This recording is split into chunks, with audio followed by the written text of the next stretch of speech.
All right, good morning, everyone. So I hope you're all holding up as we're moving through this exciting week. So I'm really excited to be here today. So before we dive into what the future looks like, the future I mean is like 2025. Let's start with some quick introductions. Shall we start with Chris? Sure. Good morning, everyone. Chris from Infinity Exchange, COO, and was ex-TradFi for many years in special sits and fixed income.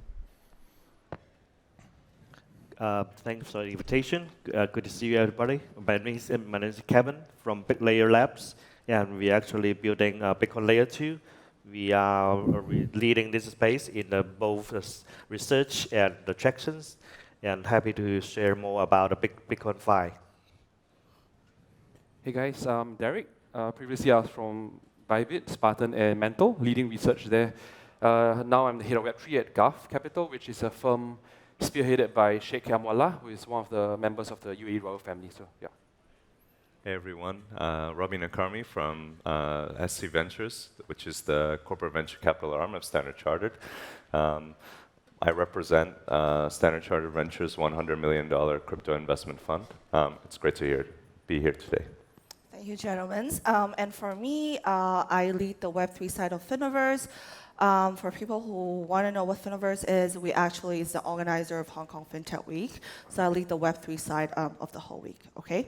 So before we look ahead to the exciting opportunities in 2025, actually I wanted to take a moment to reflect on where we are right now, okay? So there are a lot of obstacles, challenges, but I still think we have made substantial growth and investment in the space. So now let's dive into the key trends and sectors and explore what's coming next. So I want to start with Derek and Robbie. So you guys have the front row seat, of the whole innovations, developments. So I want to start by getting your take on the present moment. So what Web3 sectors right now is currently attracting, the most attention, getting the most funding, and what's driving that momentum? Derek, you want to go? Yeah, sure. So in terms of verticals, I think there are quite a few, but I would like to focus maybe on, sorry, can you guys hear me? Or? Okay, yeah. So I'd like to focus on maybe something that is really taking the space by storm, right? Meme coins, right? So as much as we don't want to talk about that, it has become a vertical, in and of itself, right? And I think a symptom of that is because I think people are finding it hard at the app layer or even the base layer, right, to really peg a valuation, right, to certain things, right? Sometimes when you have a product and it doesn't perform in a way that it should, right, then the valuations that it was pegged to, right, kind of reveals itself, right? And I think the reason why meme coins are really facing the boom right now is because of this, right, where a lot of things are perhaps falling short of their supposed valuation, right? And especially at the app layer, both the app layer and the infra layer, right? So, which is why I think people are pegging themselves to hope, right? Which is hopium, right? Which is very cliche to say, but I think that's the truth of what's happening in the market right now. But many interesting trends to come up, right? And I think happy to explore that later. Right. Yeah, I totally agree with Derek there. The previous panel here, which was involving Framework and Chainlink God and Amanda Cassett, and they were talking exactly about this phenomenon where you have the majors, which the institutions are interested in, BTC, ETH, and then you have meme coins, which is very interesting for a lot of ways. People love it for the culture. People love it for financial speculation. They're a lot of fun. And we kind of see that the market has kind of been split in two. So BlackRocks and Franklin Templetons of the world are doing their thing, and the Popcats and the WIFs are doing their thing. Interestingly, they made a point about maybe in the future, both of these will use the same infrastructure. And you can kind of see with the growth of Solana in this cycle that there are lots of institutions interested in Solana, but they're interested from DeFi, from liquid staking. And of course, the meme coin guys are interested in Solana because you can deploy very quickly, it's very cheap to use, and very retail friendly. I think that in the future, that is where we will go. We will have unified infrastructure. We will have a world where cross-chain interoperability becomes very important. And that's why many of us are here in Chainlink SmartCon, because Chainlink is working on this, right? So I think that Derek also has a good point. There's a lot of alt teams, other L1s, other L2s, infra, bridges, Oracle teams that probably feel a bit discouraged because they haven't got much traction this cycle. It's been very dominated by ETF and meme coins. But I think their time will Very come. diverse, right? Yeah, I think their time will come. In a few hours here, talking to so many builders, with very credible backgrounds, working very hard to deploy their product, and they are not in ETF or meme coins. They're doing a lot of other interesting things. I think their time will come. Right. So, well, it's good to know like where the smart money is going right now. But like you said, it's very diverse. Like it's either ETF or like meme coin. So what about next year? Do you think it's that diverse as well? I think the consensus trade here is that the meme coin craze will keep on going. I think it would be prudent to assume that's going to continue to be the case. But importantly, institutions are really coming. Like, I'm an institution and I'm here on the stage with you. And we are not the only one. We are friends with all of the big banks that are looking at this space. There are some banks who are still asleep at the wheel, but actually, I can name lots of big banks that are looking at this. JP Morgan, Nomura, just to give you two, but there are more. UBS and others, HSBC. Everyone is having their own strategy and their own philosophy. Some of them believe in a world of private permissioned, and some believe that value will accrue to public blockchains like ourselves. But we also see a world where the two will coexist, and there will need to be a lot of infrastructure solutions to connect one to the other. Over time, I think public permissionless will win, because that's where all the activity will go. But we are still early in this journey. For next year, I definitely think don't forget about the alt L1s. Don't forget about the impressive teams doing a lot of great stuff at Aptos, at Sui, for example, in the Move programming language. We have seen a lot of great developers who come from Solidity and Rust backgrounds telling us, hey, this could be a huge innovation. Everyone's hating on EigenLayer right now, but everyone's hating on ETH. But we know that the largest concentration of talented developers is there. So don't fade them. Yeah. Okay. What's your take on this, Derek? Sorry. Yeah. Yeah. What's your take? Yeah, so I fully agree with Robbie, right, in terms of a few things, right. So first, the coexistence of the Insti and also I would say the more degen, right. On that front, something that I'm really looking forward to, right, is DeFi, right. It's a very large term, right, and it encompasses a lot of things, right. But at a high level, DeFi and prediction markets, right. We first saw the first wave Pendle. They stripped away the principal from the yield, and they routed both through their own composable loops and flywheels, right? That's something that a lot of teams are playing with now, right? We have teams like Perk Finance, who's creating an on-chain, launch pool of sorts, right? Like how Binance does it, simply because they can strip away, the principal from the yield itself, right?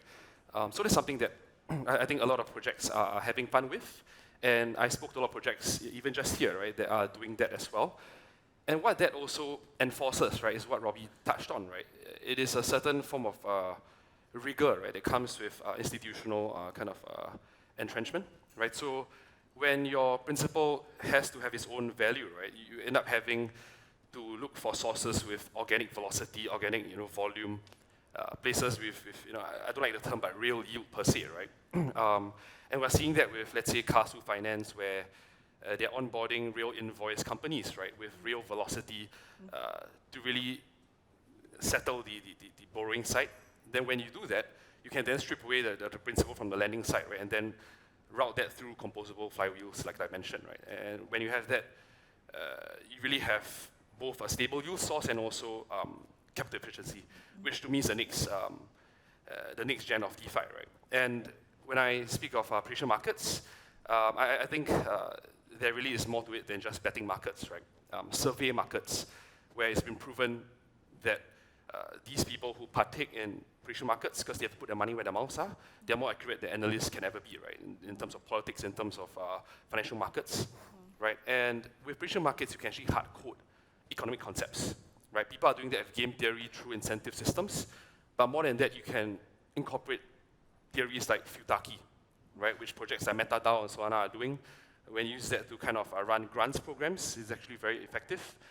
So that's another, area that I'm really looking at in the next few months or years. Yeah. Thanks. Thanks, Derek and Robbie. I hope you all are jotting notes from them. As we talk about DeFi, I think I wanted to talk to Chris instead.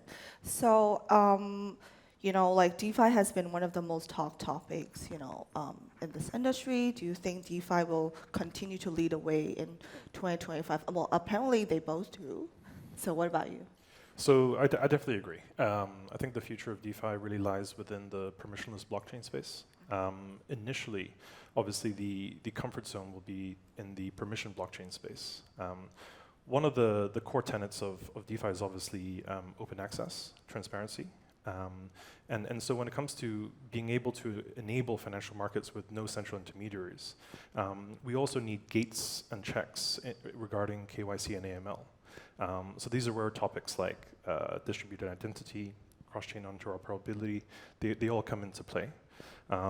In terms of the future scope, I think we're going to see a modified form of permissionless blockchains. They're key components where on the front-end side, there isn't the user experience that we normally see with Web2 or even CeFi products. And I think that leaves a lot of room to improve there. In terms of the remit that DeFi is able to operate in, I also think that with DID, distributed identity, and the integration of AML policies, it will become industry standard that DeFi's future actually sits within rules and regulations. So I think that's also a very important component that the ecosystem has to solve for. On the user experience side, from a capital perspective, I also think another key trend will be intent-based trading, and that's key. Where we're obviously at SmartCon, and CCIP is one of the core products for cross-chain interoperability. Examples would be Uniswap X, Aave v4 under the temp check 2030. And really, the purpose of having so many layer 1s and layer 2s is the ability to deploy the same or modified smart contract onto different layer 1s and layer 2s and allow the interoperability of liquidity. And that really solves for the fragmented liquidity that we see today within DeFi. So when it comes to the two trends, I'd say blockchain throughput is a core growth. And then the adaptation of DID, enabling KYC AML. And then in terms of price discovery and price execution, I think intent-based trading will eventually lead us to a path where the like-for-like slippage that we see in DeFi will actually rival on a dollar basis the slippage that we'd expect on an impact price in the CeFi order books. So I know that Infinity Exchange heavily focused on the DeFi, but on the institutional side. So I want to know, why do you choose the institutional side to start with? Sure. So maybe just a bit of background on Infinity. So Infinity is building the infrastructure for financial markets when it comes to the fixed income market. So the ability to generate a cash yield curve, which serves as a reference rate for trading firms in both CeFi and DeFi. What does not exist is duration within crypto. So everything is extremely short dated when it comes to their exposure. Key example being the open interest that we see figures within perpetual markets compared with sort of options and dated futures, they seem to call them. When it comes to the ability to actually execute trades, what Infinity provides is a repo market for lenders and borrowers. So we typically refer to price discovery as the price at which one party matches the other. In our case, it's the interest rate that a lender matches with a borrower at a specific quantity and a specific term. And that term can be 1 minute floating forward, or it could be a fixed term which expires between, say, 1 week and 1 year. The purpose of having a yield curve is for capital asset pricing. The ability to sort of generate a risk-free equivalent rate in crypto is very important. If we look at the major pairs and sort of derivative products out there, most of the open interest is still traded with either USDC or USDT margin. The issue that we have there is two-pronged. The first one is that USDC and USDT have no interest pass-through mechanism. So the underlying token that you're holding in margin has no intrinsic yield. And then the second thing is, if you're trading a data future for 1 month and you're margining that data future with USDC for 1 month, what is the cash cost, the equivalent risk-free rate that you're using to actually margin the futures price? So ultimately with Infinity, the purpose of what we're building is to enable a non-arbitrage environment for the trading of yield. And where that goes when it comes to the utility, our focus with institutions is largely based on their balance sheet as well as their knowledge. As we all know that within traditional markets, fixed income is an institutional product and is dominated by institutional flows. Where we go from that is that institutional flows generating these reference rates are used as base rates for consumer products like loans and mortgages. So ultimately what you have is you have a fragmentation between the flow in fixed income and then the price that the price of interest rates that retail are beholden to within their own consumer products as well. And so when it comes to the adaptation of DeFi, it's a very simple thesis for us. We're all about equal opportunity. And so if you're able to enable institutional flow for a very fundamental and core product within financial markets, the integration with DeFi means that users simply just need to connect their wallet to our smart contract. And by default, they immediately access the same pricing as institutions, which doesn't occur in TradFi. Just want to follow up on that. Do you see gaining interest from the institutional side getting into the DeFi way? I would say it's a modified form. The interest on their side is more in terms of testnets and the ability to sort of play with blockchains. Obviously, when it comes to the interaction with the blockchain, most of TradFi and permissioned or CeFi versions are API driven, whereas coding in smart contract language and executing and managing sort of EMS, PMS, OMS systems themselves, that computation is typically run off-chain for institutions. So I'd say the stack and the trading system and the risk systems that institutions are typically used to are not necessarily portable one-for-one at a direct basis to a fully smart contract-based market yet. Thanks, Chris.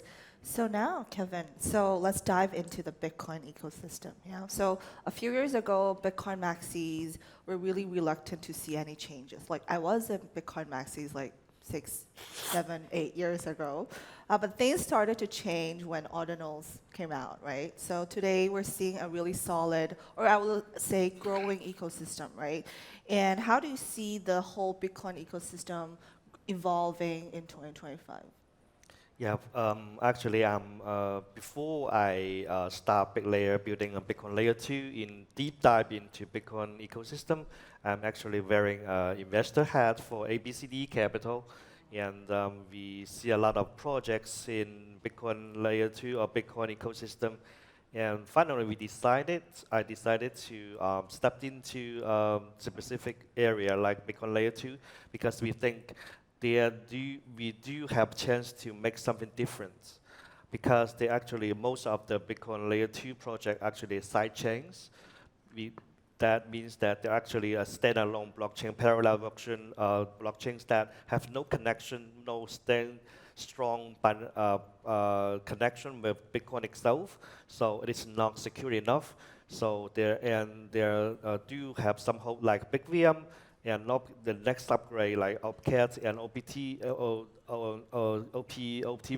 CTV to improve this a lot. So we decided to deep dive into this area for the very simple reason.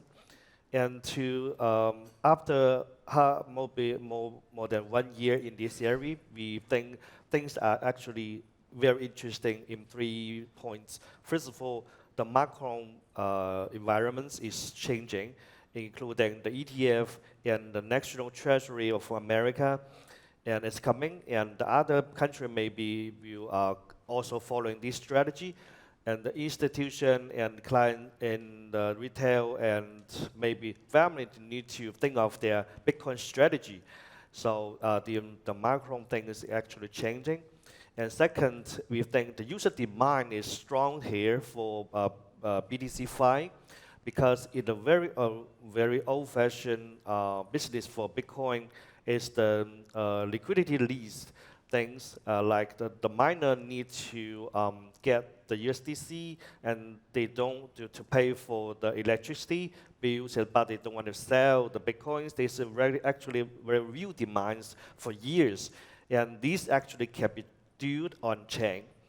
And also, when so many institution clients and retail clients hold a lot of Bitcoin and its derivative assets, they actually have a lot of financial demands like hedging and arbitrage and earning yields.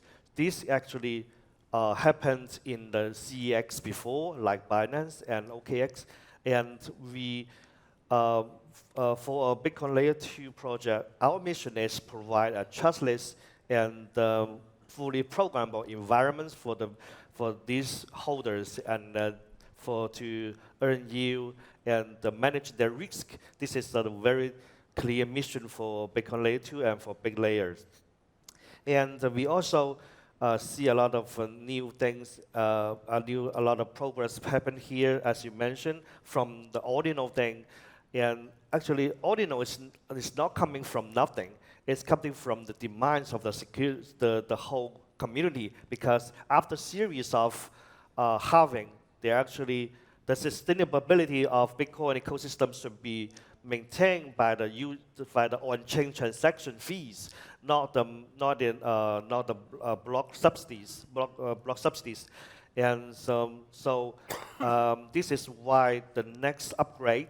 Actually, I will be holding events focused on next upgrade Bitcoins in DevCon next month. We will focus on the next upgrade topic. And I think we should focus on the sustainability of the ecosystem of Bitcoin, because we have to care more about the on-chain transactions, no matter the asset protocol transferring on-chain, or the roll-up model, roll-up layer 2s built on chain, build layer 2, because then we can submit transaction and submit a state transaction and prove to the Bitcoin L1, and then actually the miners can earn more fees from this, and the sustainability and the security can be maintained in the future. So this, I think, this is things are actually changing. This is why I think Bitcoin Fi or BTC Fi will be, I'm very bullish on this part in 2025. And do you mind sharing like 1 to 2 real use cases, like how that will lead to like significant growth next year? Yeah, sure. And about we actually launching our first version of mainnet about half a year, and we have about 400 mil TVL. And we have about 200K transaction every day. We do have, according to my observation on our blockchain, we do think several things are very interesting. First of all, the whales and the institutional clients, the demands are really strong for earning yields and into different protocol like the staking protocol and the restaking protocols. They actually like these kind of things. It's not that conservative before. People are actually think the Bitcoin holders really conservative, but we think things are changing.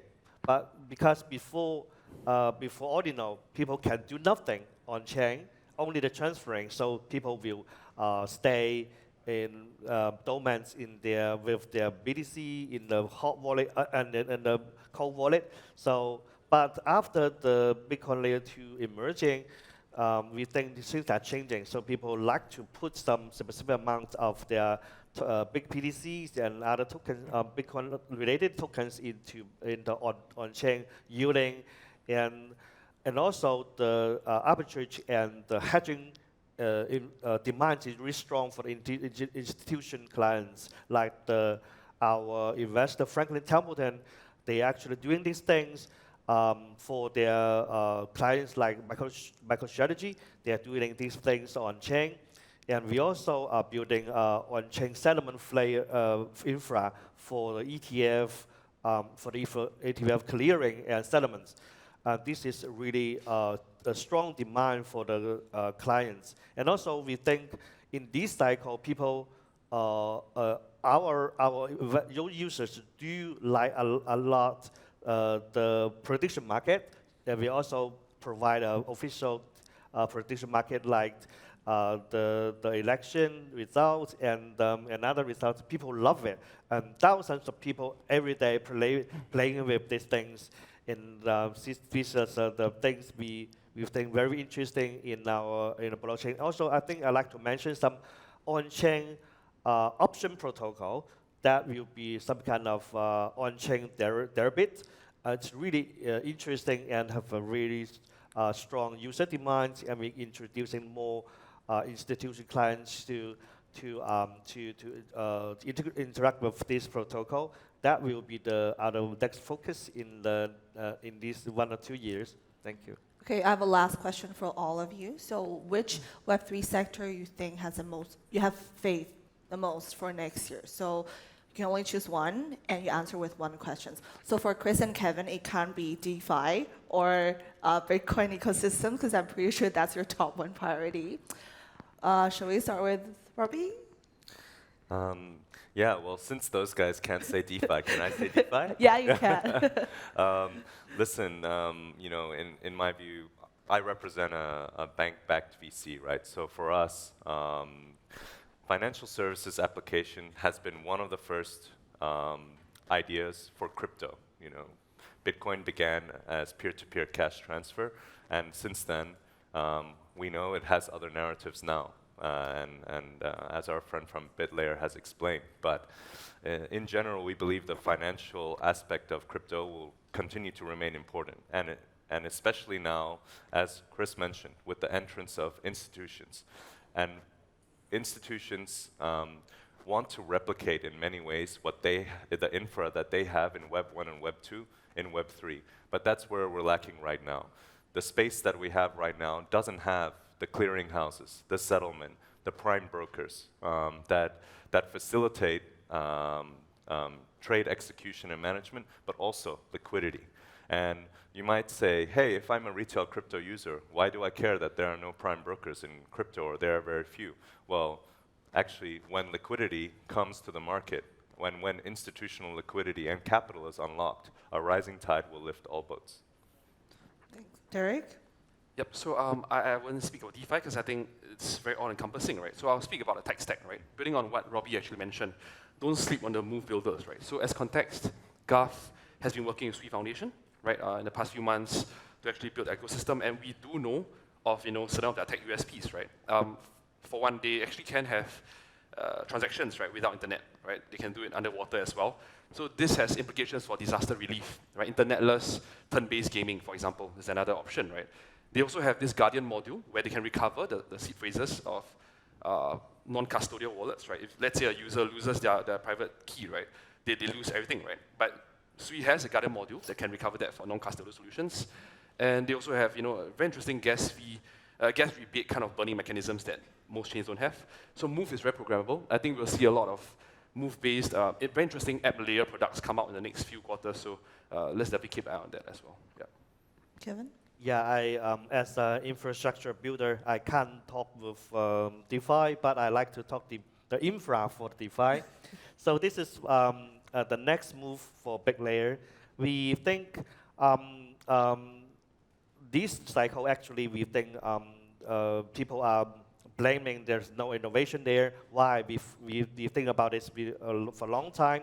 First of all, we think two selling points for a new innovation of the apps should be, first, we should have a new scenario for the apps, like the BTC liquidity.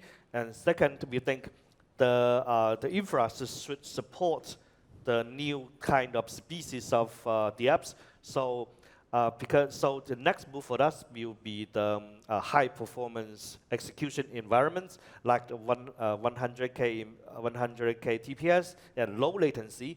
Suppose we can do the fully on-chain order book, or and suppose we have maybe several dozens of milliseconds for latency, and we can do the on-chain MMORPGs. So this is why we are very bullish on the high performance execution DeFi protocol and DeFi infra. Then this is my thought. Chris? Sure, I'll keep it short. I'd reiterate my first point around distributed identity. I do think that rules and regulations are required to, for DeFi to evolve. That brings in more capital, that brings in more developers, and I think that's how DeFi grows over time. The second one I would drop is sort of how the Ethereum Foundation is actually approaching the proposer-builder separation. I think the block building process right now is quite oligopoly-like, and I think a more decentralized version of that allowing higher transaction throughput also reiterates my first point around those 4 letters that I'm not allowed to say. So those are the two: DID and then PBS. Thank you, gentlemen. Shall we give them a round of applause? Thank you, everyone. Thank you. Thank you. Good, that's